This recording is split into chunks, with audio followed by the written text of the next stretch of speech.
लोग ये कहते कि जब इस्लाम बुत परस्ती में नहीं मानता है, आप मुसलमान सबसे ज़्यादा बुत परस्ती करते, आप काबा की तरफ सिजदा करते हैं, वो सबसे ज़्यादा बुत परस्ती है। गैर मुस्लिम कहते इस्लाम अगर बुत परस्ती के खिलाफ है तो आप लोग काबा को सिजदा क्यों करते, काबा की परस्ती क्यों करते हैं, काबा की इबादत क्यों करते? इसका जवाब है कि कोई भी मुसलमान काबा की इबादत नहीं करता है। काबा हमारा किबला है। आप जहाँ भी दुनिया में हैं किबला की तरफ देख के नमाज पढ़िए। काबा किबला है, दिशा है, डायरेक्शन है।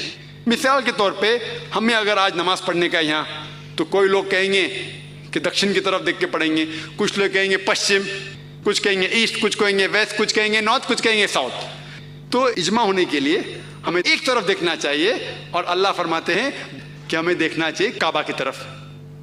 तो काबा हमारा किबला है। और सबसे पहले जो ज्योग्राफी मैप, जो नक्शा बनाए थे दुनिया का, वो मुसलमान थे। 1154 में अल इदरीसी ने नक्शा बनाए थे पूरी दुनिया का। और जब मुसलमान नक्शा बनाते थे तो साउथ पोल ऊपर था, नॉर्थ पोल नीचे था और काबा बीच में था। बाद में वेस्टर्न कार्टोग्राफर्स आए, मगरिबी लोग आए और मैप को उल्टा किए, अपसाइड डाउन। ये जो मैप है उसको उल्टा किए, नॉर्थ पोल ऊपर, साउथ पोल नीचे। बट अल्हम्दुलिल्लाह काबा अब भी सेंटर में है। तो जहाँ भी आप दुनिया में, अगर आप नॉर्थ में हैं तो आप साउथ में फेस करेंगे, अगर साउथ में है तो नॉर्थ में फेस करेंगे, अगर ईस्ट में तो वेस्ट में फेस करेंगे, वेस्ट में है तो ईस्ट में फेस करेंगे। और हम जब जाते हैं मक्का में उम्रा के लिए या हज के लिए, हम तवाफ करते हैं, काबा के इर्द गिर्द हम तवाफ करते हैं। लोग पूछें क्यों तवाफ करते हैं? अल्लाह का हुक्म है, हमें नबी का हुक्म है, इसलिए हम करते। अगर मंतिक से सोचा जाए तो जवाब ध्यान में आ सकता है कि हर दायरे, हर सर्कल का एक ही सेंटर है, हर दायरे का एक ही सेंटर है। हम जब सरकम एम्बुलेट करते हैं, काबा के गोल जाते हैं, ये तस्लीम कर रहे हैं कि अल्लाह एक है।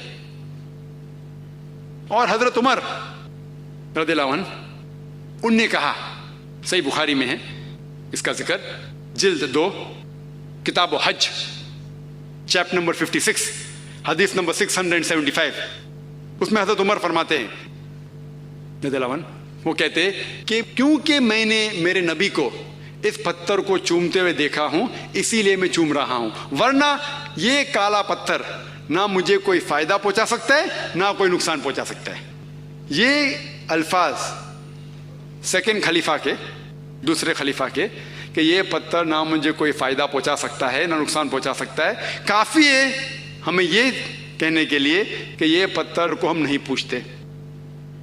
और एक चीज मैं कहता हूं कि मोहम्मद सल्लल्लाहु अलैहि वसल्लम के वक्त, उनके दौर में कई बार सहाबा भी काबा के ऊपर चढ़ के आजान दी। मैं ये पूछना चाहता हूं कि कोई भी शख्स जो बुत को पूछता है वो बुत के ऊपर कभी नहीं चढ़ेगा। सहाबा काबा पे चढ़ के आजान देते थे।